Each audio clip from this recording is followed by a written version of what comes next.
குழந்தைக்கு ஃபீவருக்கு paracetamol syrup கொடுக்கிறதுக்கு முன்னாடி பேரண்ட்ஸ் எல்லாரும் கம்பல்சரி அதோட கரெக்டான டோசேஜ் தெரிஞ்சிருக்கும். பாராசிட்டமாலோட டோசேஜ் எப்படி கால்குலேட் பண்ணணும், சிரப் எப்படி கரெக்டா யூஸ் பண்ணணும் இந்த வீடியோல சொல்றேன். இந்த ரீல சேவ் பண்ணி வச்சுக்கோங்க. அதுக்கு முன்னாடி இந்த மாதிரி யூஸ்ஃபுல்லான கண்டென்ட் கொடுக்குறவங்க டாக்டரை ஃபாலோ பண்ணிக்க. பாராசிட்டமாலோட கரெக்டான டோஸ் என்னன்னா 15 mg per kg 4 வாட்டி ஒரு நாளைக்கு, அதாவது 6 மணி நேரத்துக்கு ஒரு தடவை கொடுக்கலாம். இது சேஃப் லிமிட். எக்ஸாம்பிளுக்கு குழந்தை 5 கிலோ இருக்காங்கன்னா 5 into 15 எவ்வளவு 75 mg. இந்த 75 mg 6 மணி நேரத்துக்கு ஒரு தடவை, ஒரு நாளைக்கு 4 தடவை கொடுக்கலாம். மார்க்கெட்ல சிறப்பு இருக்கு, டிராப்ஸும் இருக்கு. சிறப்புலயும் வேற கான்சென்ட்ரேஷன்லயும் இருக்கு. இது எப்படி கால்குலேட் பண்ணணும் நான் ஒரு எக்ஸாம்பிள் சொல்றேன். ஃபர்ஸ்ட் எடுத்தோடனே சிறப்போ டிராப்ஸோ காம்போசிஷனை போய் பாருங்க, எத்தனை ml எத்தனை mg இருக்குன்னு. நான் அதை எக்ஸ்பிளைன் பண்றதுக்கு 2 சிறப்பு ஒரு டிராப்ஸ் எடுத்திருக்கு. P120 P250 ஒரு டிராப்ஸ். இப்ப நான் என்ன பண்ணோம், எடுத்த உடனே போய் காம்போசிஷனை பார்க்கணும். இப்ப P120ல அதுல பின்னாடி போட்டிருக்கு 5 ml 120 mg இருக்கு அப்படின்னு. சோ 5 ml 120 mg இருக்குன்னா 1 ml எவ்வளவு இருக்கும், 5 divided by 120 போட்டா 24 mg. So P120ல 24 mg இருக்கு. அப்படியே P250 வந்தீங்கன்னா 5 ml 250 mg இருக்கு. அப்ப 1 ml 50 mg கணக்கு. இப்ப டிராப்ஸ் எடுத்துக்கிட்டீங்கன்னா 1 ml 100 mg இருக்கு.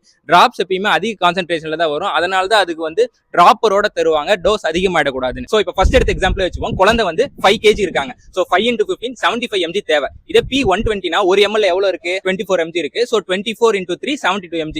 சோ P120 அந்த குழந்தைக்கு கொடுக்கறதா இருந்தா 3 ml தேவை. இதே P250 வந்தீங்கன்னா அதுல 1 ml 50 mg இருக்கு இல்லையா, அப்போ 75 mg க்கு 1.5 ml போதும். சோ P250 1.5 ml அந்த குழந்தைக்கு தேவை. ஓரல் சஸ்பென்ஷன் வந்தீங்கன்னா 1 ml 100 mg இருக்கு. ஆனா நமக்கு தேவை 75 mg தான். சோ 0.7 mg கொடுக்குற மாதிரி இருக்கும். அதே குழந்தைக்கு P120 கொடுக்கறதா இருந்தா 3 ml தேவை. P250 கொடுக்கறதா இருந்தா 1.5 ml தேவை. இதே ஓரல் சஸ்பென்ஷன் கொடுக்கறதா இருந்தா 0.7 ml போதும். நீங்க யோசிச்சு பாருங்க, உங்க டாக்டர் வந்து P120 3 ml னு எழுதுறாரு. ஒருவேளை தெரியாம பார்மசில ஓரல் சஸ்பென்ஷன் கொடுத்துட்டாங்கன்னா 3 ml நீங்க ஓரல் சஸ்பென்ஷன் கொடுத்தீங்கன்னா 3 ml எவ்வளவு ஆகுது, 1 ml 100 mg இருக்கு இல்லையா, 300 mg ஆயிரும். 75 mg கிடைக்க வேண்டிய குழந்தைக்கு 300 mg கிடைச்சு, இது டாக்ஸிசிட்டி டோஸ் ஆயிடும். சோ எப்பவுமே டாக்டரை பார்த்ததுக்கு அப்புறம் பார்மசி போய் ட்ரக் வாங்கிட்டு மறுபடியும் டாக்டர் கிட்ட கரெக்டான டோஸான ஒரு தடவை செக் பண்ணிக்கங்க. இந்த வீடியோ உங்களுக்கு யூஸ்ஃபுல்லா இருந்தா லைக் பண்ணிடுங்க. கிட்ஸ் பேபிஸ் வச்சுக்கிற உங்க ஃப்ரெண்ட்ஸ்க்கு இந்த வீடியோ ஷேர் பண்ணிடுங்க. பை.